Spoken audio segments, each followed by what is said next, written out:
You're listening to the weekly Parsha Podcast with R Yehoshua, recorded with Hashem's never-ending assistance in Ramat Beit Shemesh, Israel, 5784, 2023. This week's Parsha is Parshas Vayishlach. Yaakov Avinu returns to the Holy Land with his wives, with his 11 sons, and a 12th son, Binyamin, is about to be born, Benjamin.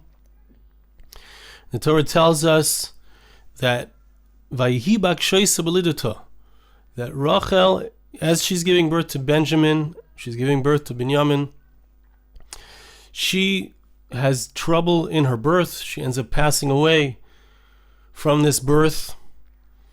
And they told her, don't worry, says the second part of the verse says, Ki gam ze lecha ben. Al tiri ki gam ze lecha ben. Don't be afraid, because this is a son as well. And we're going to discuss at the end of this medrash exactly what they were trying to do. What was the intent of the miyaldos, the women who were helping her give birth? How are they trying to encourage her? But it's a sad moment. It's a sad moment. Rochel Imenu, we know, of course, till this very day, we can go to her grave. She cries for Am Yisrael. The Jewish people, when they leave the land of Israel, when they're exiled, they pass by her grave and they cry there, and she cries for them. So we know that death is not the end. And Rochel Imenu's story lives on, but it's still sad. It's a sad story. She has Yosef, she has Binyamin. All of the Jewish people today come either from Yehuda or Benjamin. So she certainly has an incredible legacy down to this very day. But what is the depth of what we're supposed to take from the story of Rochel Imenu dying at the precipice of the Jewish people's return to the land of Israel? And in her death, Binyamin is born. Let's learn together a medrash which takes us off in a different direction, but at the same time teaches us a very interesting and important lesson which applies to this pasuk. Says the medrash, the pasuk says that she had a difficult time giving birth, etc. The medrash tells us a story that took place in the times of the Greek persecution of the Jewish people. There were two students of the great sage Rabbi Yehoshua. And these two students, in order to protect their identity, because anyone who was detected as being a Torah student, they would kill them. So they protected their identity by dressing up just like the Greeks. Poga bahem sardiot echad. Very interestingly, and I'll offer a theory as to what's going on here, because on the surface of things it's a little difficult to understand, but there is a particular sardiot. A sardiot is a Greek general, somebody very important in the Greek army. He met up with these two people, with these two students, Torah students.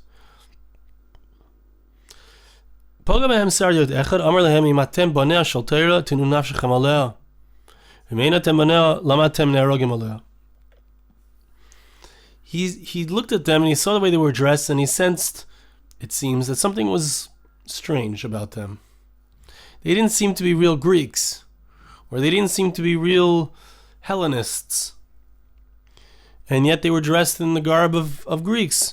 So he says to them, who are you? What's your story? You seem to be people who are Torah scholars, students of the Torah.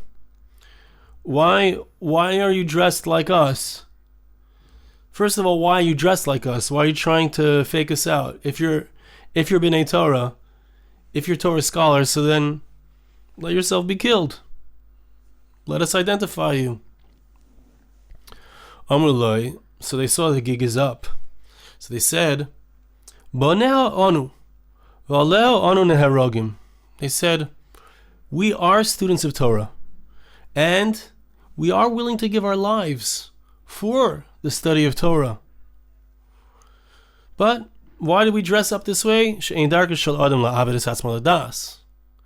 We dressed up in Greek clothing because we don't have to call attention to ourselves and make it clear who we are. We're willing to die for the Torah. We're not going to stop studying the Torah. But we're not going to draw attention to ourselves so that we can be easily identified. Amar lahem. So this Greek general said like this. I'm going to ask you 3 questions based on your Torah. And if you give me a good answer, if you give me a satisfactory answer to my 3 questions about your Torah, then I'll let you go. But if you don't give me good answers for my questions, I'll destroy you. So it's very interesting because the Sardiot, this Greek general, seems to be familiar with the Torah, seems to be familiar with different aspects of the Torah. And as we'll see, not only was he familiar with the Torah itself, but he was also familiar with the very teachings of their rabbi, Reb Yeshua, of their teacher. Amar lahem. So he brings psukim, and as Meforshim explain, in each of these psukim he's trying to show them that they're wrong for studying Torah, that they're wrong for staying steadfast to their Torah ideology, to their Jewish identity. The first verse that he brings is like this. One verse says, it's a verse in Isaiah chapter 3 verse 13, Nitzav l'riv Hashem. God stands up when he wants to judge. So one verse indicates that God stands in judgment. However, when the verse refers to the judgment that God does on the nations of the world, which is a pasuk in Joel chapter 4 verse 12, it says, I will sit in judgment on the goyim, about the nations of the world. And the Eshed HaNechalim here explains that what he was implying was that God, in standing in judgment over the nation, over the Jewish people, that's how he understood it. Clearly the first pasuk is referring to the Jewish people. He stands in judgment over the Jewish people. When he judges the nations of the world, he sits in judgment. So clearly, the general was saying that God is more angry at the Jews, that God holds them more accountable, that God stands in judgment and strikes them down. But with the nations of the world, God sits, takes his time. So he was saying it's not a good idea to be Jewish. The verses themselves, your very Torah indicates that you're at a disadvantage for being Jewish. Join us. Become like us. Be like the nations of the world. God won't judge you as much. Amri and Loin. So they said to him, look, you misunderstand the verse. When God judges the people of Israel, it's true, he judges them standing. But what does it mean that God stands, as it were, in judgment when it comes to the people of Israel? It means when a person is standing, it means he's on his way out the door. He's ready to go. He's going to do things quickly. He's gonna be nicer. He's not going to do it in a way that's so, sitting, relaxed, taking care of things properly. He's going to just do things to get things out of the way. But he's going to have more rachmanus. Say these 2 particular students of Rabbi Yeshua.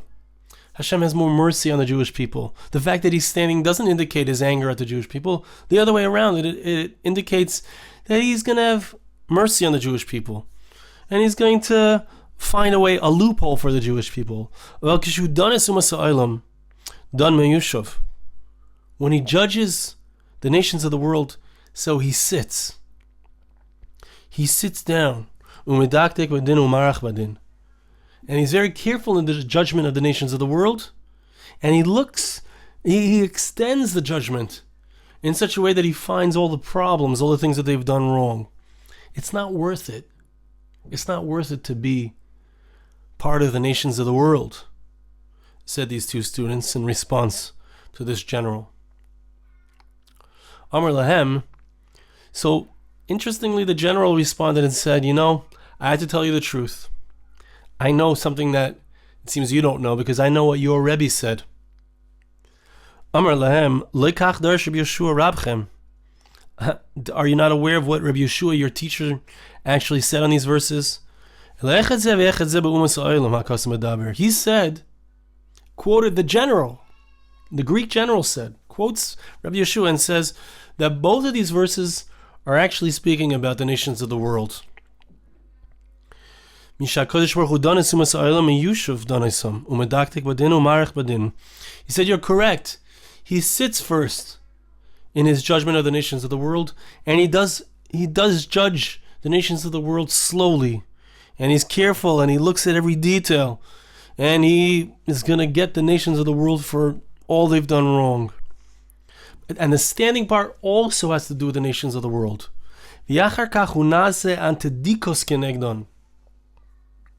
After he judges them sitting as a judge, God stands up.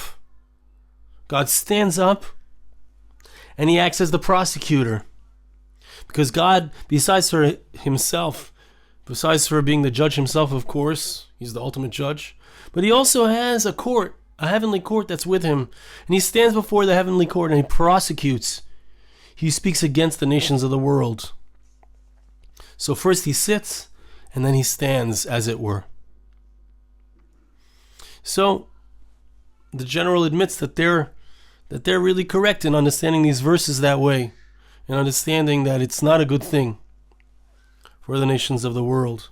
It's not so kedai to become a member of the nations of the world.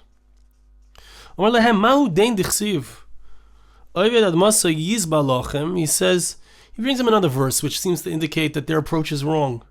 You're sitting and studying Torah.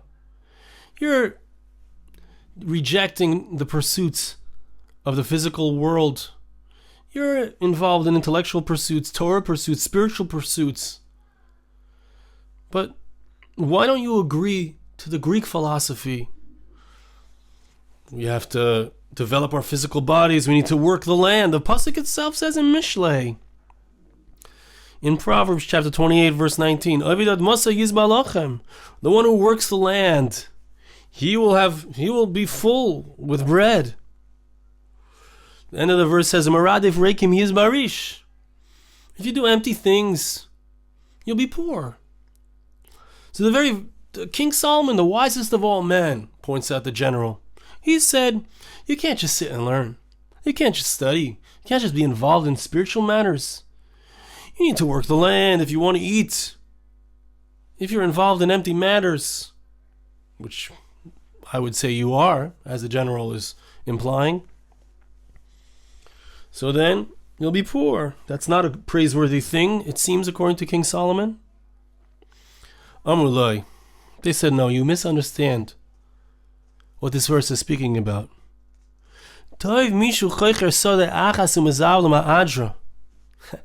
It's not talking about a literal field. It's talking about somebody who is studying the Torah, studying someone who is pluming the depths of what the Torah teaches us, of what it means to be spiritual, of what it means to come close to God.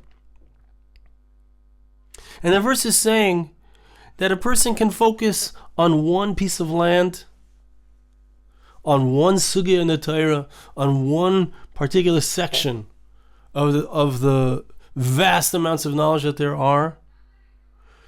And a person can also spread himself very thin and try to work every single field that there is in the world. Don't make that mistake. The verse is telling us, it doesn't mean a person, a literal piece of land. It means someone who's studying the Torah. Focus on one topic until you understand it down to its depths. If you want to be satisfied from the lechem, the bread of Torah, so then you need to work the land down to the end. Moradif reikim yizbarish. But if you try to get too many different understandings of too many different areas of the Torah, you're going to end up empty. You'll just end up with lots of holes in the ground. and you won't have benefited completely from the Torah that you studied. That's how they explained it. But it's talking about a spiritual acquisition. It's not talking about the physical realm. Shlomo HaMelech, the wisest of all men, wasn't telling us to involve ourselves in physical pursuits all of our lives. Heaven forbid. Amar Lehem, the general, responded and said, I have to tell you what your very teacher said. Lekach daresh Reb Yeshua Rabchem. Are you aware, said the general, that your teacher, Reb Yeshua, he said the following understanding of this very verse. Yizba, it says in the pasuk, Oved ad Masai, the one who works the earth. He understood it doesn't mean to work the earth literally. It means Oved is a person who works, who serves Hashem, who is a servant of God. Ad Masai, don't read it ad Masai, it's land, but read ad Masai until he dies. The person who serves Hashem until he dies. That's the person who's going to be satisfied in the world to come. The person who runs after empty things, he'll just be empty in the end. The general himself admitted what Rabbi Yeshua said again about the emptiness of the lives of the idolaters of the nations of the world. In the end, they're empty. In the end, they have nothing. They don't have anything to satisfy themselves with in the world to come, because they have run after avodah zarah, idolatries. They've run after the physical idolatries, the gold and the silver. They've run after the money and wealth and all the things that they think will help them in this world. But ultimately they're left with nothing. So, in a certain sense, he admitted that they were right. The verse is not just talking about a superficial version of reality. It's talking about a deeper version. And finally he brought them from our verse, and he wanted to understand, why does the verse tell us that when Rochel Imenu was about to pass away, she was having difficulty in labor, she was about to die? What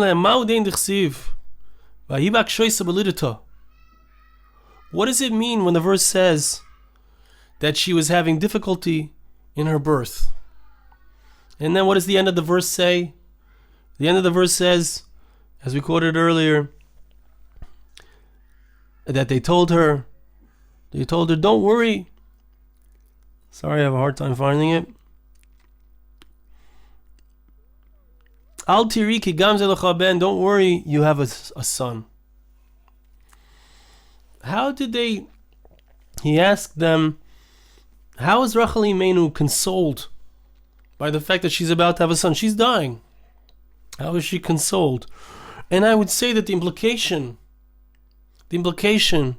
that he was saying was, look, what is the result of Rochel Imenu's life? She strove all of her life to have a son, to have a Yosef, to have a Binyamin, to have a Chelik in the Jewish people, and then she just dies.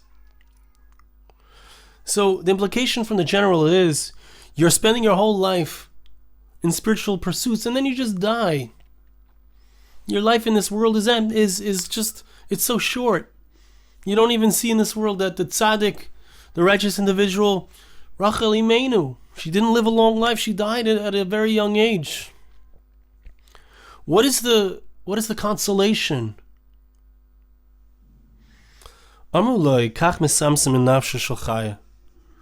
They said that this is how they encourage a woman.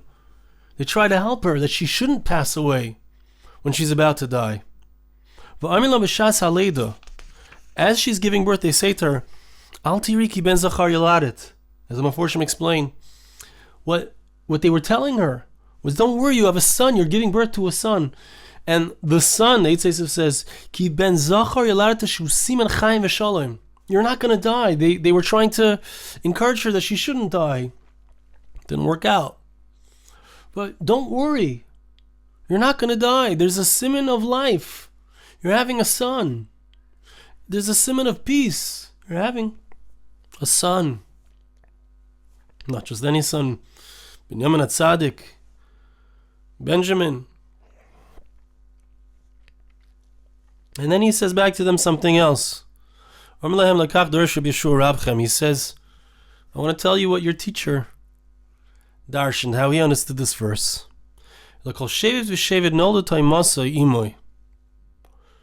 Every single tribe, when each tribe was born, so a twin was born with the tribe, meaning Reuven was born, he had a twin sister born.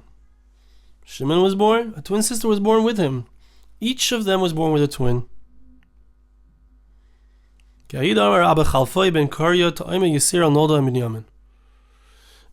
the consolation was, according to Rabbi Yehoshua, according to this general, that she had an extra twin born.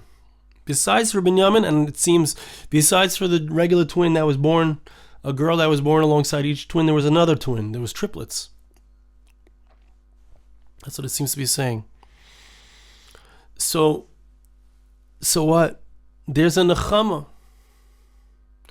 And he was acknowledging the general that when there's an accomplishment, when there's a great accomplishment, when a person knows, even as they die, that they are bringing a son, 2 daughters into the world, members of the Jewish people, and each of these daughters, according to the Medrash, according to the Meforshim, they married each other, meaning each of the Shvatim married their sister, their half sister.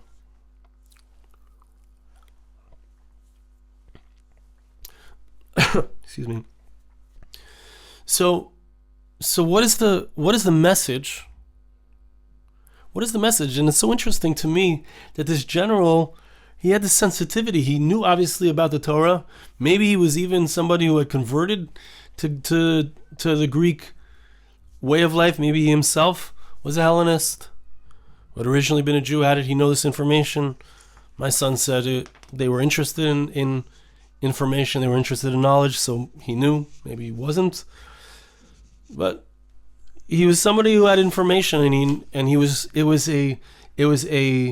willing to let them live if they would stand up for what they believe. And he even understood their side. And what's interesting is he understood that from the Jewish perspective, the spiritual accomplishment is worth it. It's worth dying for it. Because that is still life. Right? It's interesting and important to contrast. You see that in the Arab world, they're willing to die for what they believe as well, but they idealize death. We don't idealize death. We idealize life. We idealize life. But still, there's a time when we understand that in the death, there's new life. There's new life that's born.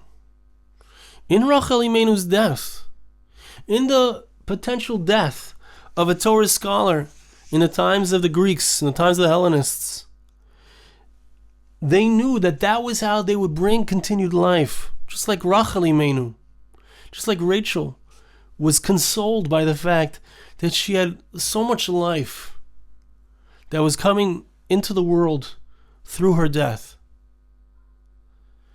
And so sometimes we need to know, sometimes we need to understand, sometimes we need to think about, what is our purpose here in life? Is it for this world? Is it so I can accomplish in this world and work the earth? Or is there something deeper going on? And is the fact that a person is focused, as the nations of the world are focused, overly focused on this world, overly focused on the physical realm, overly focused on parnas, on livelihood, overly focused on what's in front of me, unable to focus on the spiritual realms, on the world to come, on the ultimate truth, on what happens in the future, on the life that we're giving birth to through our children, through teaching them the Torah, through the accomplishments that we have, which produce a life in the world to come? Is that what's important to us? That's the difference between us and the nations of the world. And from Rochel Imenu we learn, she had a hard death. She had a hard birth. But still, there's a consolation. Sometimes we have challenges in life. Sometimes in order to do what's right, it's hard. It's hard to live in Eretz Yisrael. It's hard to live in the land of Israel. It's a challenge. People come here and they go through difficult times. And some people can't hack it and they go back. And some people continue on despite it all and they succeed. Anything good, anything spiritual, anything that has to do with the future of Am Yisrael, there's a bakshaisa. There's a difficulty that we have to pass through. But it produces. That's the nechama. It produces. It's hard to be an immigrant. It's hard to be an English speaker in the land of Israel. My kids speak Hebrew. Baruch Hashem, they grew up here. It's a challenge for me. It's a challenge for them as well. They're children of immigrants. But it's less of a challenge. And for their children, it will be even less of a challenge. But the point is that in order to get where we want to get to, which is the future, which is life, we have to be willing to sacrifice. We have to be willing to recognize that it's about that future. And we're investing in that future. I want to bless you and ask you to bless me. Hashem should help us. That we should be able to understand that Hashem judges us differently when our focus is on what's right. And that Hashem wants us to work to serve Him, to be a servant of Him, and not a servant to the ideals of the nations of the world. And Hashem should help us to recognize that when we do so the result is an incredible consolation. It's a production of an incredible spiritual result. Thank you so much for listening. Have a wonderful Shabbos. This podcast was made possible through the gracious donations of listeners like you. For more podcasts like this, please visit www.arigoldwag.com or search on iTunes Ari Goldwag.